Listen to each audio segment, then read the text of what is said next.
Today we're going to talk about multi-version concurrency control. Modern databases are ones that we want to use or that we find value in because they save our data, are ACID compliant. Have you got over this part about transactions and ACID? Okay. So this shouldn't be too foreign, but the concept is that we have atomicity, consistency, isolation, and durability. All of these things must be guaranteed in order for our database to be useful. If we miss any one of these things, we're going to end up with a weird state of our database. It'll be unpredictable. We're going to save something and not see the results. We're going to read something and, well, read it again and not get deterministic results. So atomicity is about working with multiple things and then committing them all as a single unit. So packaging up a whole bunch of stuff, whole bunch of work, and putting it onto disk as a single unit. Now, you can imagine updating one person's bank account, another person's bank account in a single transaction. You need to touch two different objects if you consider a row an object. And so you must do those together. You don't do them independently, because imagine if you had done them independently, the first one happens, the database crashes. And now someone's shorted money and that kind of just disappeared. So we have atomicity. Consistency is about asserting that our database adheres to some constraints, right? We use our database to assert perhaps some rules about the data that's in it. Isolation, and this is primarily what we're going to talk about today with concurrency control. And isolation allows us to treat all of our transactions as if they occurred one after another, serially. That's the term. So if we can think of these things as happening one after another, you can assume that, if that's the case, that there will never be any problems with an update and then a read and then an update and then a read, right? Because anytime you decide to read the database, you're going to get a consistent snapshot of the world. So if we're completely isolated and all transactions are operating as if they occurred one after another, we're going to get that guarantee of isolation. And then durability. If you save something to the database, you want to make sure that it's going to persist. Oftentimes, this requires some kind of interaction with the operating system, not just the database engine. And that might mean fsync. Anyone familiar with the term fsync or not familiar? The term fsync means to sync the bytes that the operating system is told to write to disk. So you're making sure that the caches are flushed, that the bytes that you said you have written to disk are indeed written to disk. Because there's always, between every process, there's some kind of caching, there's some kind of buffering. Because if you did everything in lockstep with what you've been requested, everything's going to come to a grinding halt. So when you do take operating systems, or if you already have, you learn that caching and locality is incredibly important. And so, and buffering. So durability is important and requires some involvement with the operating system. All right, so our first term is transaction. As I had described just a little while ago, we batch all these changes and apply them all at the same time, atomically. And during our transaction, we get a consistent view of the world. And that's very important, right? Because if we continue to ask questions to the database and it gives us a different answer during our transaction, then we're losing out on some guarantees. And these things depend. So if there's one thing that you learn today, besides MVCC and some of the principles, is that everything depends. MVCC is a depends thing. So what I mean by that is, it's going to be great for some scenarios, but it won't always be great. It depends. So here's an example of a transaction that's updating all of the rows in a particular table where the value is less than 5, and it's adding 10 to that value. And as you can see, we package these things up in this colored unit, and all of those updates to those individual rows happen, and then they get persisted at the same time to the database. And that can be done with a begin statement to start a transaction, an update to manipulate the rows, and then a commit to persist them as a single unit. And this is where things get exciting. This is where things get really exciting. So the whole point of me being here today is to talk about multi-version concurrency control. So what is multi-version? We're going to break this down. We're going to talk about multi-version, then we're going to talk about concurrency. So when a row is to be updated, a copy of that row is made and appended with an incremented version to the data file. So that means our original row, the ones in the previous slide that had the values 1, 2, and 3 because they were less than 5, if you recall from this query, those rows are going to remain in our data file. And what we're going to do is with the newly changed rows, we're going to append them to our data file. So as you can see in this example here, our data file starts out with essentially four tuples or 4 rows. Let's think of these things as the same thing. So if I say rows or if I say tuples, let's think of those as the same, one and the same. So our data file pre-transaction has 4 tuples. Post-transaction has 7 tuples. And you can see that the database file will continue to grow here in this particular example to the right. Every time we do an update, we're going to append more tuples to our data file. So what that means is that our rows are, for what it's worth, immutable, and rows aren't deleted; they're marked as being deleted.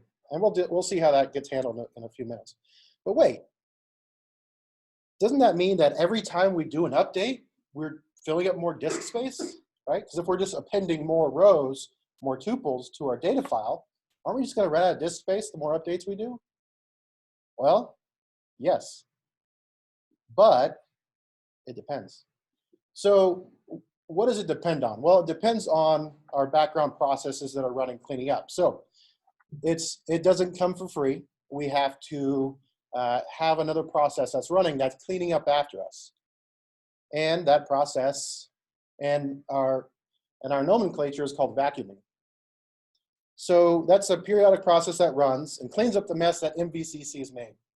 So as we're adding all these tuples, we're marking things as deleted, but not actually deleting them. We're adding copies of data that's already been in the database, maybe hundreds of copies. We have vacuum to come in and clean up after us.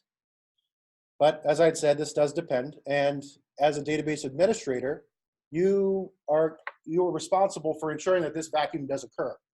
There are things that can prevent vacuum, not scheduling it, for example. You could also disable it based on some criteria. You maybe only run it every day, every month. It all depends. It all depends on your data usage. So that's one of the nice things is that these vacuum parameters are tunable, because whenever you go and work on a database in your career, you'll find that you'll have heavy writes in some databases or heavy reads in other databases. You'll find that there might be a mixture. And so you'll want these tuning knobs to control. So there's a couple of levels of this, as you might imagine. So we can do a plain old vacuum. A plain old vacuum, what that'll do is it's going to go through all the already allocated space and find the tuples for which, or rows, for which the current transaction ID cannot see. And I'll talk more about that in a few minutes. And also, all the rows that had been considered deleted will be freed up and have the ability to be reused. We're going to reclaim that space. So our file is going to grow as we append, and it's going to keep growing. And if we do a vacuum, we're going to have the same size file. This is very important. This is what a lot of people in the professional world tend to not quite know. They don't make this connection. But that file continues to grow and grow and grow and grow.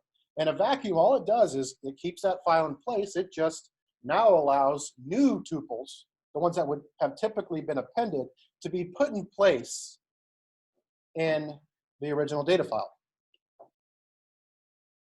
But there's another step. There's a vacuum full. It's a little bit more invasive, or actually considerably more invasive.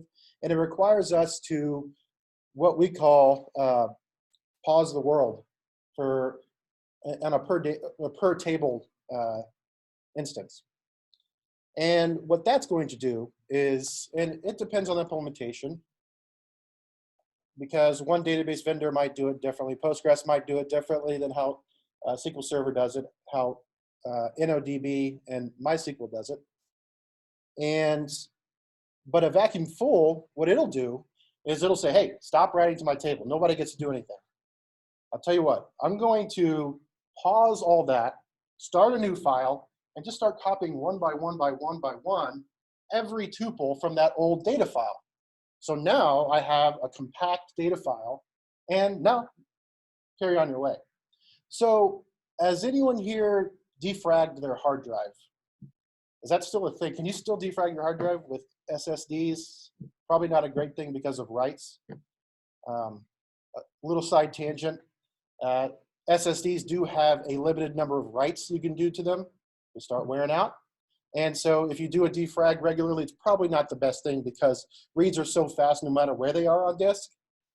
You probably don't need a defrag. That's just an aside. So, so now we've got this more compact file, but it did come at a cost of pausing other things from happening.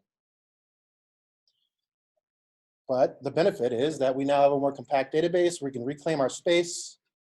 And more often than not, a horror story here, I suppose, is that I've seen databases crash because they haven't had the opportunity to do a vacuum full. They filled up the disk. They update a file. They insert some big blob of text, and they do this repeatedly. And if you do this in a transaction, the transaction fails, your file is still going to grow. So this thing keeps getting added to, at least in Postgres. That's a little bit different in other database engines. But in this particular case, if you're in a transaction and you add some tuples and they're not committed, they're still going to result in the data file. They just will be marked as unavailable. So what happens on an update? Let's dig a little bit into the details.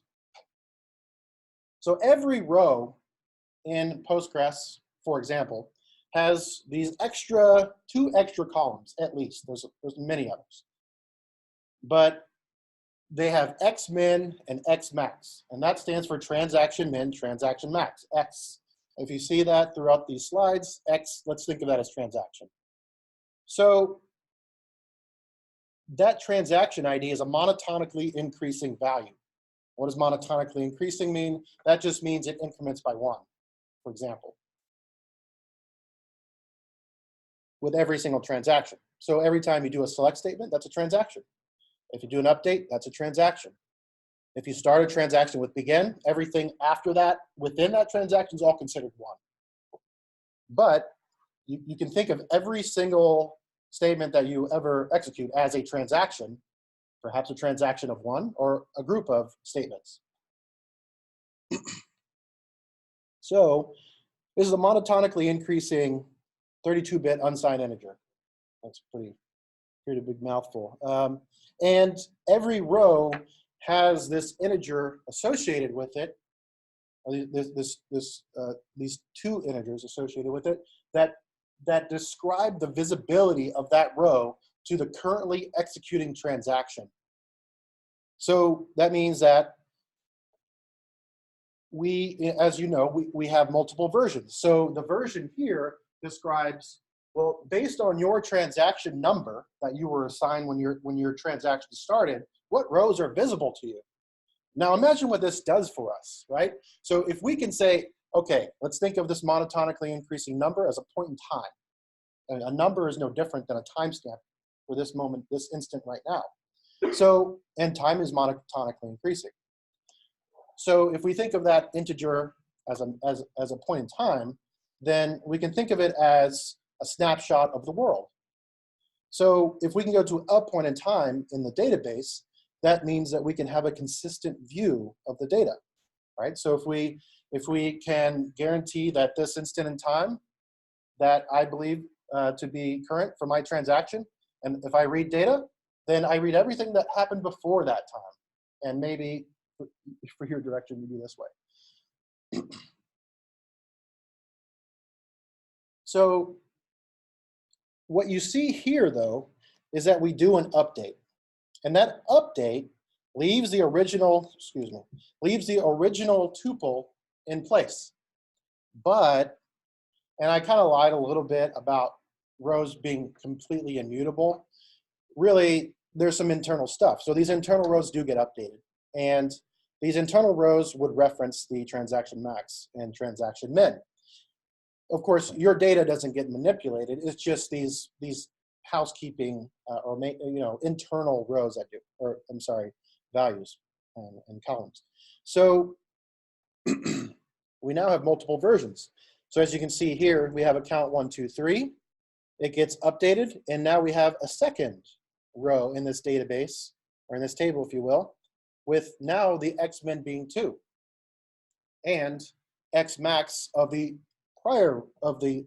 before the update of being 2. So we set both of those. And so that means that if I do a select from this, after that transaction occurred, I'm going to get the right value, because what I'm looking for is for the x max to be less than or it's going to filter out the rows with x max that's less than the current transaction. So that happens under the covers for you, right? That's how the multi-version concurrency control works in Postgres. And so in transaction 1, like let's say at the beginning of this database, we can select account 1, 2, 3 and get 500 as the balance. And if we did the update and subtracted $50 from that account, then in say transaction 2, because every statement is a transaction, it increases that value. Whether it fails or it succeeds, that value gets increased.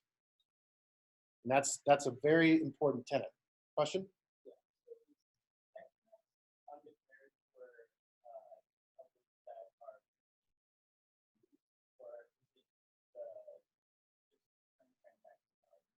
Good question. So the question was, is x max defined for tuples that are active?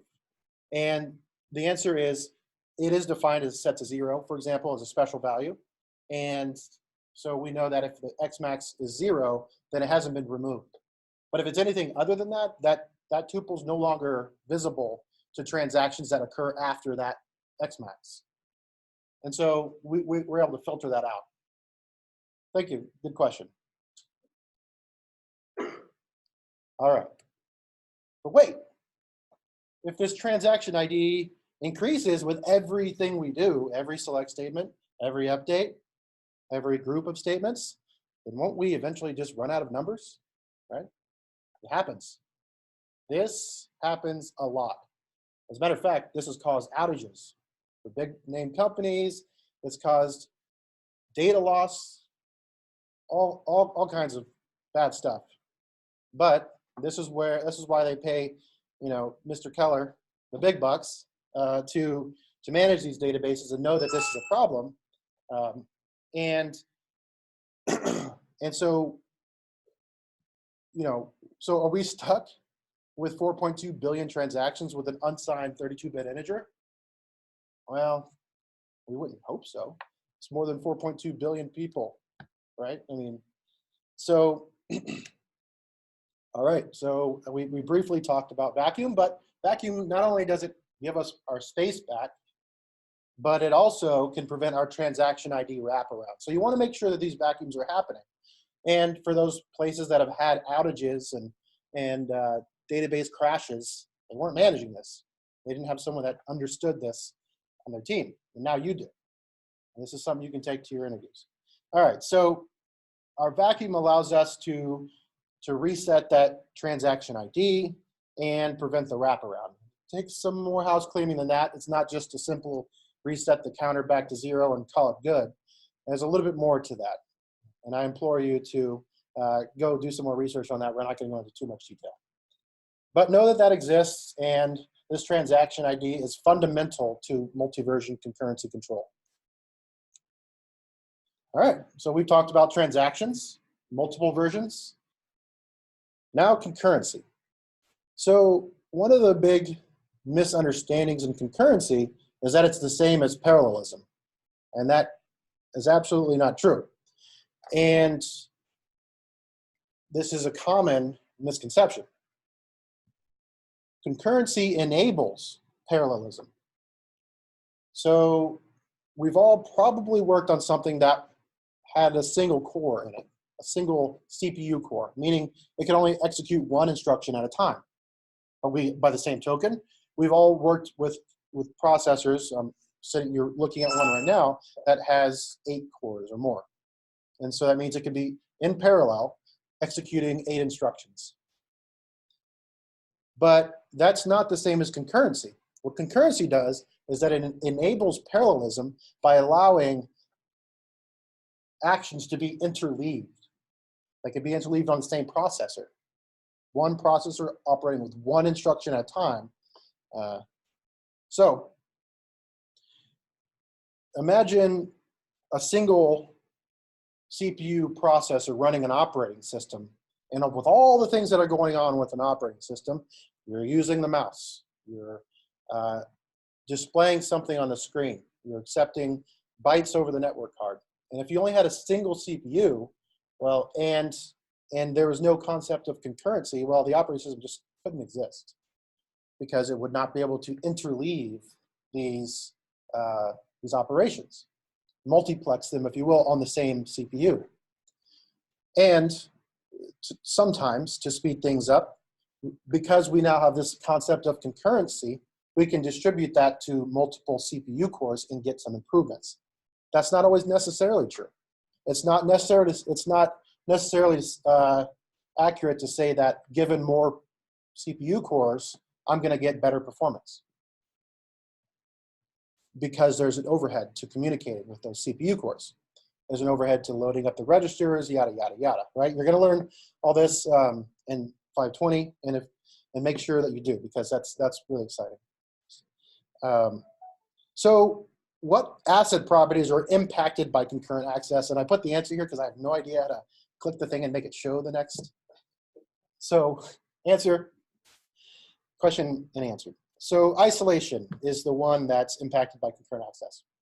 And they all kind of play a little bit of a role in here. And there's some things you get or don't, depending on your isolation level. And so, but why?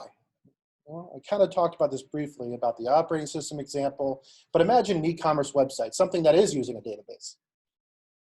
Amazon, for example, serving millions and millions of users per minute. And without concurrency, well, the other option is serialized. And that would mean that for every time that someone accesses Amazon, only one person can do that at a time. Not very good. Not a very good experience. So we need concurrency. All right, so transactions. Talked about vacuuming. Talked about versions and concurrency. Let's put it all together. This is multi-version concurrency control after all. That's what we're talking about. So we have a concept of optimistic concurrency. And this is of course, in contrast to pessimistic concurrency. So optimistic concurrency, it allows us to think of our concurrent operations as being successful from the start, like giving them the benefit of the doubt that everything's going to be okay. And oftentimes it is. So when we perform a transaction, a little typo there, I apologize. We perform that on a snapshot of the world. And what that means is that, our transactions are operating as if no other transactions were occurring.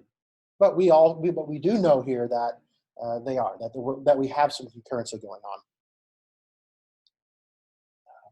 And so because we're being optimistic about this, we're coming into this saying, hey, everything's going to be fine. We're going to do this stuff. We're going to manipulate things. We're going to do everything as if there's going to be no problems. But we're a database. We need to make sure everything works. And we need to make sure that we have our ACID guarantees. And so we have a validation step. And that validation step, what it's going to do is going to, rows read or written, you want to make sure that they don't conflict with what other transactions were going on at the same time as yours. So if I read, Jane's row and another transaction had changed Jane's bank account, then that's a conflict. And there's some options. You can either retry your thing, you know, or you can just abort and say, throw up your hand and say, sorry, the person who's calling the database, you should figure that out. A lot of times, though, we just retry that and pause until that other transaction is committed, or retry it and try to and pretend as though the world already had that change. So we detect these things. What are some benefits? Well, because we're assuming that conflicts are very unlikely, we get faster access patterns. That means we can potentially have simultaneous writers and readers, so long as they're not touching the exact same row. And this goes down to granularity. Now imagine, right now I'm talking about a granularity of a row, a tuple, but you could get as granular as you like. Maybe it's just at a cell. I'm not saying that's how any databases I know have implemented, but you could get as granular as you like. And it just so happens that at a row level, that's pretty good. So readers don't block writers, and writers don't block all readers. They will block the readers, though, that they're conflicting with. And you want that. All right, so the alternative, again, is a strictly serialized transaction. Very bad. Let's not do that if we can. But sometimes you must. And in that case, we acquire this global lock. So I now have the keys to the kingdom. Nobody else does. This is all mine, right? I'm going to do some work. I'm going to do my own thing. I'm going to drink my coffee and just hang out for a little bit. That's good. And then I'm going to, finally say, okay, I'm done. And then somebody else could walk in and release the lock, and somebody else might be able to come in and take a lock. Now, these two parts here in red, and if you can't see it, the red is lock and wait. Those things are expensive, right? A lock means no one else can do that thing. It's a mutual, exclusion, right? Constraint. So, and waiting, for example, for an F-sync is an eternity compared to the processor. So let's back up. So I had mentioned F-sync just briefly earlier, and if you recall, that's about flushing buffers off to disk, persisting those on a magnetic store or in NVRAM or EEPROM or whatever that might be for your, however you persist your bits. But that operation is oftentimes orders of magnitude. Let's say it's 1,000 to 1,000,000. Let's say it's that 1,000 versus 1,000,000. That order of magnitude in terms of how expensive they are.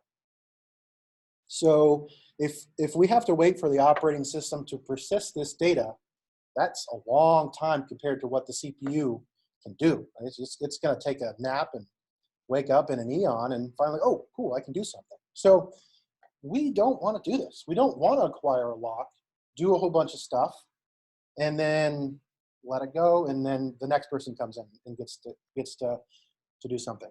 So that would be painfully slow. We wouldn't have the technology that we have today if it weren't for these awesome advances and very smart people back in the 70s and earlier coming up with these models. And so, one example of concurrent access.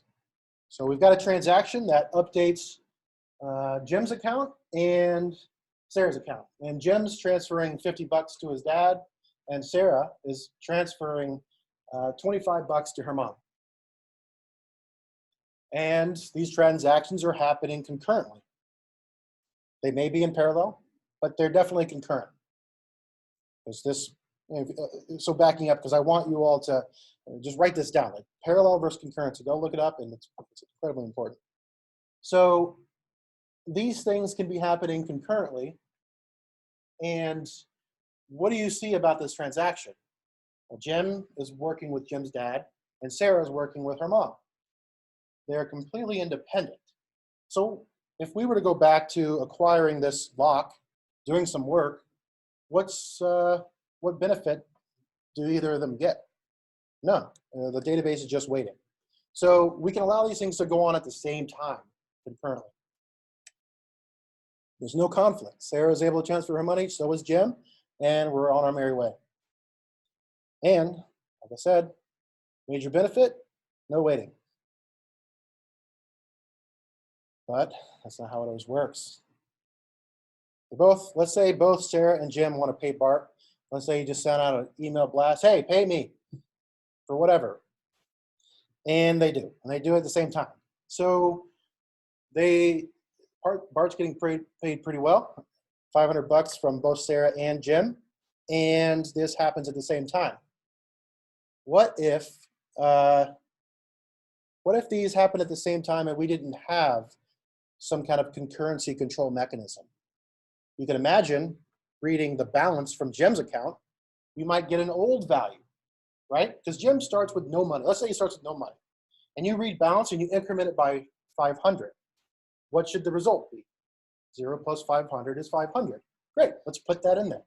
But what if the other transaction before that last value was updated to 500, reads the balance, they get 0. Okay, cool. 0 plus 500 is 500. Two independent transactions, if there was no concurrency control mechanism, would potentially save the final result of 500 to Bart's account. That wouldn't make Bart very happy. I'd be pretty upset, right? Lose $500 because somebody didn't deal with concurrency control. So there was a conflict. Both Jim and Sarah wanted to pay Bart at the exact same time, and our trustee database, ACID compliant database, detects this conflict. I don't know why that's transitioning. I think I was playing with it, didn't quite figure it out, but there you go. So what does ACID guarantee? Well, the isolation, right? So if we go back to one of the things is isolation, and what that does is saying concurrent transactions act as though they were happening in serial, in order, any order, just an order, a deterministic order. So all that does is essentially it says, hey, let's rearrange these two transactions so that T1, transaction 1, adds to Bart's account, debits Jim's, and then transaction 2 debits Sarah's and adds to Bart's account, and these happen separately, independently, as if they were in serial, although they are happening concurrently. And so T2 might wait and then update the row after it's been updated from the other transaction, after the other transaction has been committed. And the database handles this, the minutia of who gets to go and when. So without isolation, Bart's upset. He gets $500 out of the deal, doesn't get his 1,000, and so our Postgres, MySQL, SQL Server, any modern database will protect us from that. How does it do that? You can imagine probably lots of ways, and there are lots of ways. But one of the ways that we're going to talk about today is read and write sets. So we know that if everyone's reading, then there's no conflict, right? So if nothing is changing in our database, we can all read to our heart's content. Read, and nothing's going to change. So as many connections or transactions as you want reading, they can all do that. But let's take a specific transaction into consideration. So if a transaction, which can execute multiple statements, is reading data, let's say it just adds that to its read set. Let's say it starts collecting everything it's reading, it's collecting those values and the versions of all those things. And everything that it's writing, it's also doing that in a separate set. So it's keeping track of both of these things, right? So every time I read a row, log it. Every time I write a row, log it. Okay, so when my transaction's about to complete, I go into the validation phase. And what I'll do is say, okay, I know everything I've touched. I know everything I've modified and read. For everything else that was happening during my transaction, what did they change?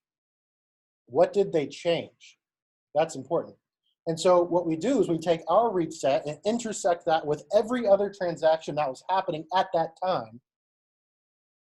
And every other transaction that had like for our read set and our write set, every other transaction that was happening at that time. And if those are the non-empty set, so basically if there's any values, anything that's changed outside of my transaction that I was concerned about, then I'm either going to roll it back, abort the transaction, or just start it again from the beginning. So with everything, it comes at a cost. There's pitfalls to everything. And some of those things are phantom reads, like performing a select and performing it again just a little bit later in that transaction, because recall, transactions can have multiple statements associated with them, and then performing that select again later and getting a new row. Like, hey, where'd this come from? I thought there was nothing here. All right, well, what happened during that transaction was another row was committed in another transaction, and that becomes visible to us.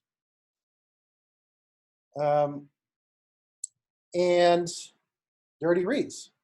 Well, that can happen in the case that another transaction is writing a row, hasn't completed, hasn't committed, hasn't said f-sync this to disk or persisted it for perpetuity, and I can get a dirty read, or I get a non-repeatable read, meaning if I select a value and then I would do that same select and get a different result. One option of this could be, count star from a table, selecting the balance from a table, getting a different result. Oftentimes, if you do a select, for example, I'm gonna write this on the board because I didn't have select x from y, and then I say, oh, if x is greater than 5, then update. Y set x equal to 10, whatever that might be. Let's just say you have this block. And so if I say I select that, what could happen is that by the time I go to execute this if statement, that fact could have changed. X may have been changed by another transaction. And so that's not great. We can get around that by doing a select for update. And essentially what that does is say, hey, although I'm selecting this, just reading the value, I have the intention of writing to that value. So let other transactions know that. And so that means that this anomaly may not happen if we protect ourselves from that. So non-repeatable reads is a possible pitfall. We've got 5 minutes left, right? Okay. So depending on the running transactions isolation level, any number of these things are possible, but you can guarantee that they don't happen if you use serializable.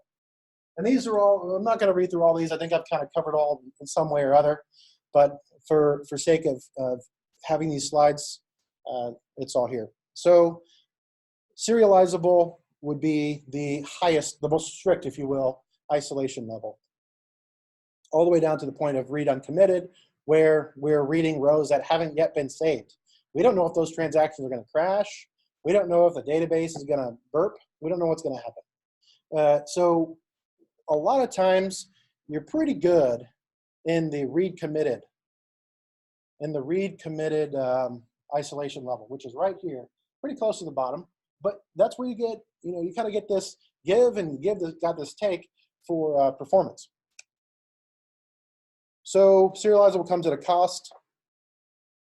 Isolation, changing your isolation sacrifices some guarantees.